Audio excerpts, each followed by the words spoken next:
In this show, we're going to show you the wrong camera for your live stream.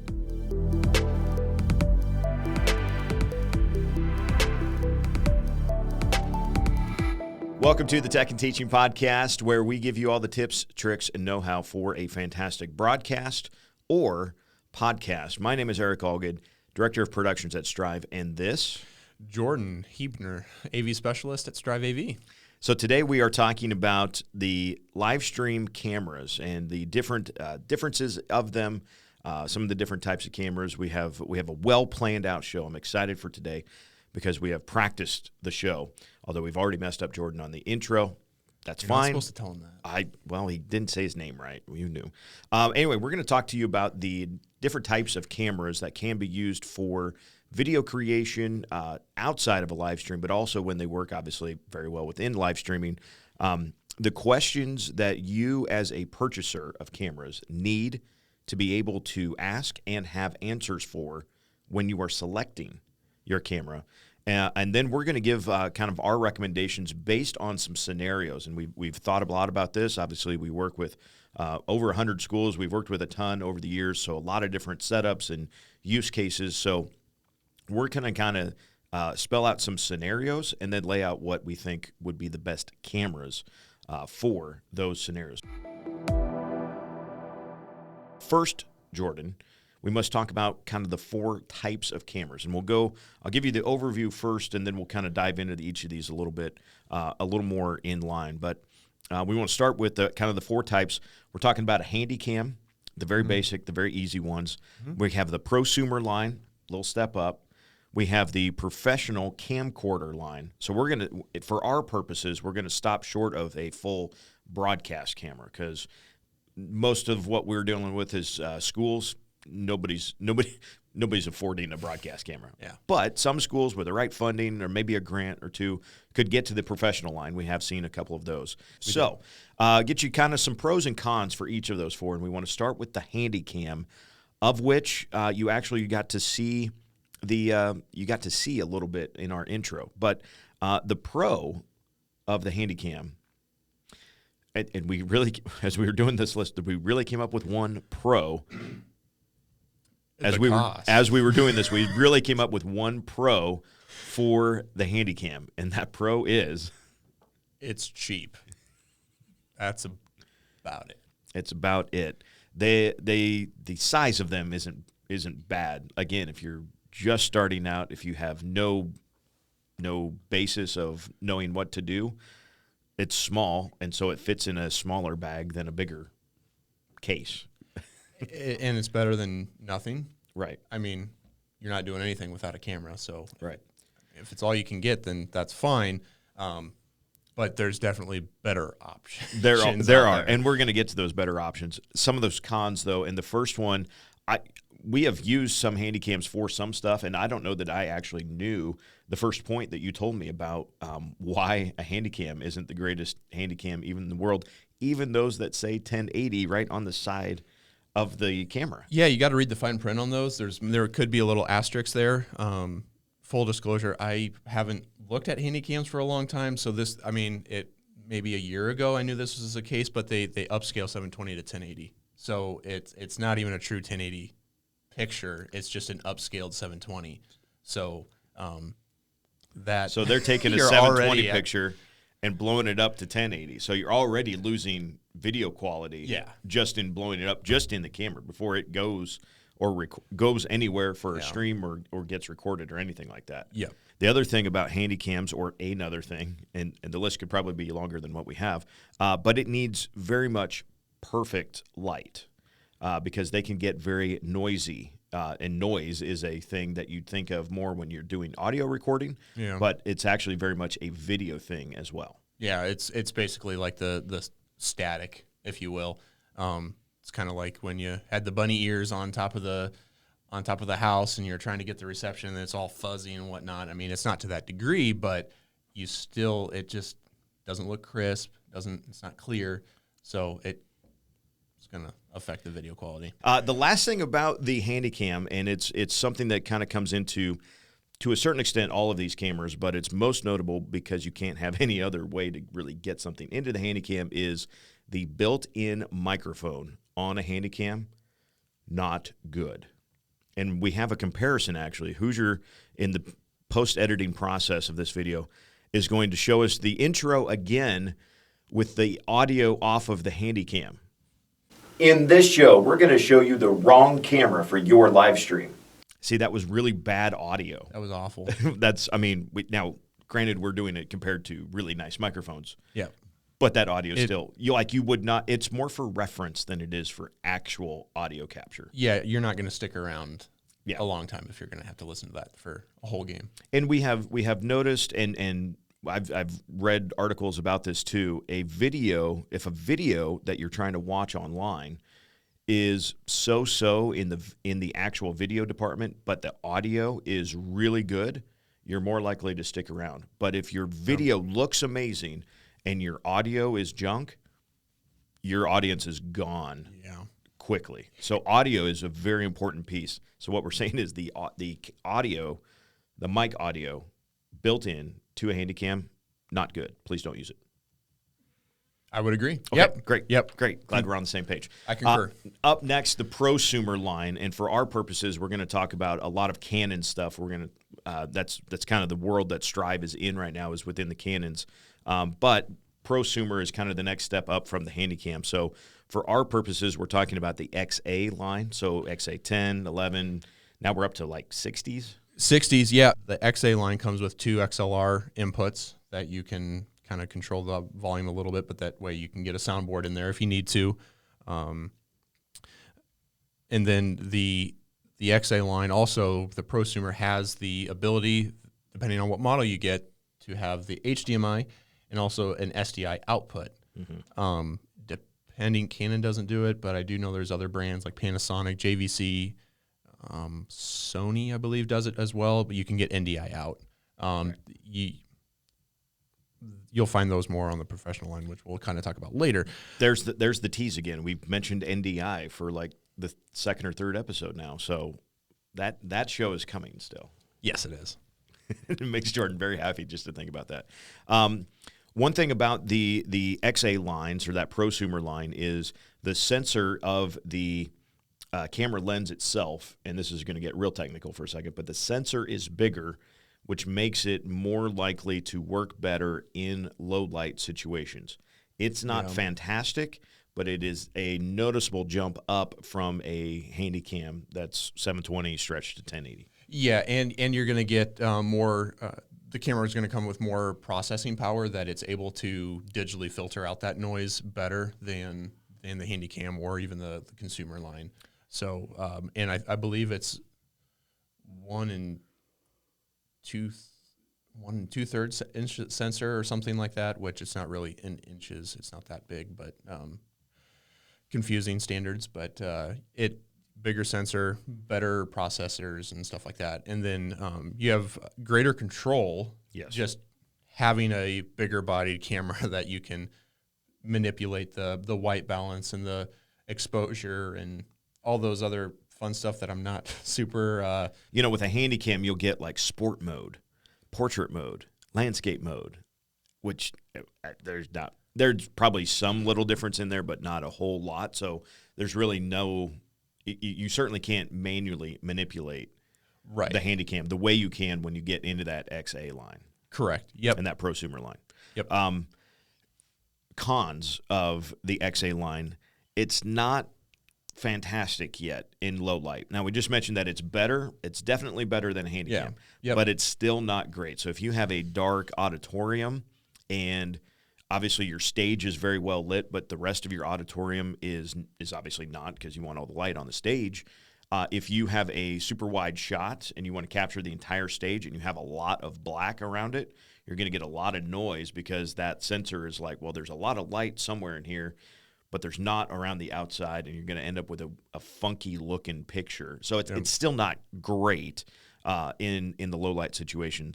The built-in audio is better, but it's still not great. It does have the audio capabilities with the external handle in the case of those XA lines. So the built-in audio is still not great.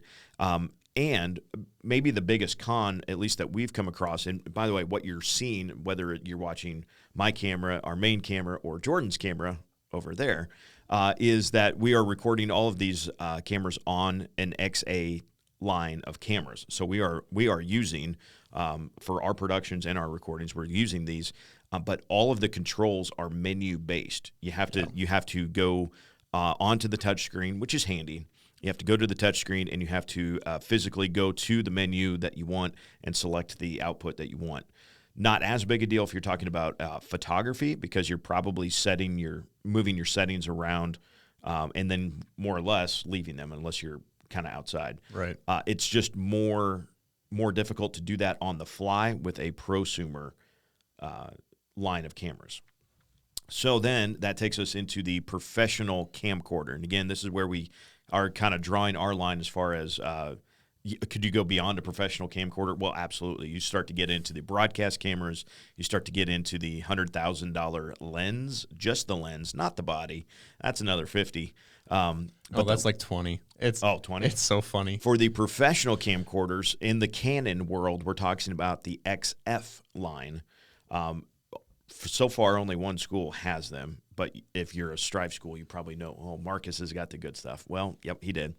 The pros of the XF line, it is fantastic in low light situations. There is really not there's not a lighting situation outside of pitch black that the XF line of cameras can't handle and show you a good quality picture. The menu settings are physically on the outside of the camera. And so as long as we're tripod and we're not shoulder mounting and hand holding this thing, right? Yeah. And these are big cameras, so you're putting them on a tripod. You have physical buttons to adjust the ISO. It's got a built-in ND filter that is a physical switch. It's like putting sunglasses on the front of the lens. So you got a super bright day, knock on an ND filter, and it's built in. You don't have nothing to screw in or anything like that. You get the NDI outputs on some of those XF models, and it's built in. You get more of those options. On different models. Different models. Canon, to my knowledge, doesn't do that on the XF lines. But if you Panasonic, Sony, and stuff on those professional cameras, then you're going to get NDI, which is a super cool technology. And probably the last function that we think is really, really nice about those professional camcorders, the telephoto lens that's built in. We're not talking about another external lens like a broadcast camera, but the built-in lens has a digital zoom that can really take your 20 times optical and make it go very much farther. You lose a little video quality when you get too far, but you have much more play, and without an external lens, you can get much better zoom. It probably would be important to point out that if you do get a 4K camera, that whether it's a prosumer or a professional camcorder, that a lot of times those 4K cameras have a shorter optical zoom, like say 15x or 20x. But then since you have a 4K image, you're probably not streaming in 4K, so you can do a digital zoom that goes to 30 or 45 or something like that, and then you have minimal video resolution, or video loss. Video loss. Yeah. Yep. The cons, and then there are just a couple of these. By the time you get to the professional line, these are definitely bigger and heavier. I mean, we are talking about a beefy camera. To go back to last week's show, you do not want to be putting an XF605 on a $20 plastic tripod. You will get laughed out of the building if I see that. Take a picture and send it to us if you do that. We will put it up on the wall of shame behind us. If you I just want to see it. Right. and then obviously the kind of the last con of that professional, the cost is greatly different than the Handycam, for instance. Exactly. Yep. So that's kind of the pros and the cons there of the professional line. Right now we have a commercial break, and when we come back, we'll talk to you about some of the questions that you need to ask and have answers for when you are selecting your camcorder. When students choose Midland University, they become a part of something bigger than themselves. Midland University sees the talented students at Striv schools as fitting for Midland's programs. That is why Midland University is offering 25 renewable Striv scholarships, totaling $92,000. New this year, students also have the opportunity to earn college credit for their participation in Striv. To learn more, head to midlandu.edu/Striv. Welcome back to the Tech and Teaching Podcast. I'm Eric, that's Jordan, and we are going to give you now the questions that you need to be asking and have answers for when you are selecting the correct camera for your use. Because a lot of schools, a lot of productions, hey, we're in a different range. We always say there's a spectrum of Striv. There's the very beginning, we just need a video feed, and then there on the other end there is, hey, we want that professional camcorder, we want great audio, we want our announcers and our producers to know exactly what's going on and do a great job. So wherever you fall in that spectrum and however you want to try to increase and try to get you all the way to the best end of the spectrum, well, these are the questions that you need to ask. The first one is, where are you live streaming? And that question isn't the destination. That's the next one. But where are you physically going to be doing most of your live streaming? Are you expecting to have a lot outside? We have football, we have softball, we have soccer, we have baseball, we have all sorts of stuff that we're going to be doing outside, and we're going to be in the gym, and that's pretty much it. We're going to be outside, we're going to be in the gym. You're going to have a variety of lighting situations is what you're going to do. Yep. Or are you going to be, hey, we have like 4 football games at home all year, and everything else is in the gym? That might steer you to a different camera, actually. Yep.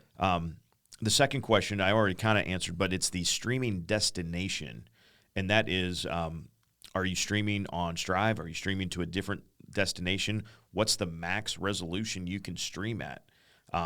Keeping in mind that, and I know we've had schools that kind of get lost in the weeds here, when we capture video for a stream, no matter what your final output settings are, 720, 480, 1080, you always want to capture in the highest resolution possible. So there's a little support for Hoosier as well. Capture in 1080. Wirecast, for instance, doesn't handle 4K yet. I would imagine that's coming at some point. It is. I want to say they do. They do capture 4K. But you have to have a capture card that is going to capture the 4K. Otherwise, it's all for naught, and then it's just downscaling your 4K. A lot of capture cards will say they can grab 4K, but they can grab it, and then they encode it to 1080. Right. So that's a whole different layer, which is still better than taking a Handycam and going from 720 up to 1080. Yeah, we'd rather go 4K down to 1080 if we have to. Yeah. But knowing where your max streaming resolution is would be the right thing to ask. Yeah. Yep. And then the other one would be is just what kind of outputs do you need? Do you need HDMI? Do you need SDI? Do you need NDI? We could have discussions on those different types all day, but for most uses, they're going to be HDMI because it's just easy to work with. And when you get into SDI, obviously you can do bigger runs if you're going to do 75 to 300 feet. That SDI works great for that. But the chances of you being 300 feet away from where you're wanting to be is smaller. But if you do need to be on the score table, your computer for streaming needs to be on the score table, and then your camera's way up on top of the bleachers. Maybe, HDMI works to a certain extent, but maybe SDI is what you actually need. So right. Those are the things you also need to consider. Another thing to consider is, would this camera be used for content creation outside of the stream? That is definitely something that has come up more and more for schools, is creating hype videos, doing a media day. Are we using this camera for more than just live streaming? If you are, that might nudge you towards a higher end camera that can record in 4K. Even if you don't want to stream in 4K, you can record in 4K. And up anymore, but right, and you might be able to kill two birds with one stone. Far as if you do need a content creation camera and a live streaming camera, well, maybe you could spend an extra $500 or something and get a better streaming camera that you can use for both, and then just have one piece of equipment too. Right. Audio is a big concern. Audio is a huge concern. We want that audio to be as best as it can. So I would recommend that you get something with XLR. No matter what your needs are, get XLR, because at the very minimum, then you can get a shotgun microphone and mount it to the side of the camera and have way better audio than that built-in camera. Right. But you could also just have a handheld and be docking into that for a sporting event or something like that. So that's something to consider. Maybe audio, you don't even care about it for your camera. You're doing that elsewhere, like in a big stage soundboard that you're getting audio from. So, all right. And then the last question that I think we need to answer is, who is using these cameras? Do we want to say, well, we checked all these other boxes, and we need the professional camcorder for our 6th graders? I have a 4th grader. I'd get nervous when he has my phone. I would not be giving my 4th grader. I would not be giving my 4th grader a professional camcorder by any means. So, are there levels? Young kids learning how to frame a shot, how to move the camera on a Handycam, that's a great place to start. You can learn all of the camera stuff on a Handycam. Yep. If a student is able to show the fact that, yes, I know what to do with this camera, then they can graduate, if you will, up to that XF line, or that XA line, maybe the XF line as they get older. But at the same time, you've got a group of seniors, you've got a class that has been building for the last 2 or 3 years because they've taken media productions type classes, and these are your kids that they absolutely know what they're doing with the stuff. They want a good quality camera because they know what kind of shots they can get with it. Then that's where the investment is worth it, I think. Yeah. Okay, so now we want to run through some scenarios, because it's like, well, what camera would we recommend? It's hard to just say, oh, well, I mean, the best camera you can get is, that XF 605 or 705. Just go there and be done. It is a very good camera. It's a fantastic camera. It would do everything you would possibly want it to do. Yeah. It's not necessarily the only camera you could ever need in a school setting, though. Yeah, it's kind of a trick question. The right camera is the one that's right for you, that fits takes all of those things into account: your budget, what you're trying to do with it, what kind of outputs you need, who's using it, obviously. And so taking all that into consideration, because that an XF 605 may not even be remotely the best camera for you. Right. So I'll go through scenario 1 here, and scenario 1 is kind of how we started the first questions. We need an all-purpose camera. We're going to be shooting indoors and outdoors. We're going to be filming plenty of football games, softball, baseball, track and field in the spring. We're going to be outside a lot. We're going to be inside a lot of events in the gym, maybe an auditorium for a concert or a play one time, back in the gym for graduation, so we know we need good video there. The ability to have multicam, so we need 2 or 3 cameras that are the same. That's something that we haven't really touched on yet, is the ability budget-wise to have multiple cameras that are the same, so that your stream will look the same from camera to camera. We need to be able to capture quality audio. I would point you to the XA line. That is that Prosumer line. It's got the XLR inputs on the audio handle. It's going to if you get the right XA camera, you can record in 4K. For instance, we have an XA45 does a great job of recording in 4K, and so that XA line of the prosumer level is going to be the best bang for your buck. Multicam stuff. I need to record some content. Is it going to give you the absolute best high-end content? Maybe not. Is it going to do a really good job? Again, if you've nailed all the basics of framing, stuff like that, any kind of kid also could probably use that XA line, that prosumer line of cameras. And then the third scenario that we kind of came up with was, you are now the school that is doing a lot of content creation. You have very active on social media. You might have video boards that you are creating hype videos, player introduction, stuff like that. You're doing a lot of video creation. Maybe you only need one camera for the live stream. Maybe you need two, unless your market's, then you need three, which is fine because they're still doing a lot of content creation. That's when I think, okay, we have a big push for content creation, and the streaming is kind of secondary to that. Then I might actually point you to the XF line, that professional camcorder line of camera. You're going to get the best quality when you record. You're going to be able to handle all the lighting situations. And again, if you kind of come back to, hey, we really only need one camera to stream with, then that one camera can be that XF line, that professional camcorder, because budget-wise, hey, we're going to invest in one camera, maybe two. Right. Yep.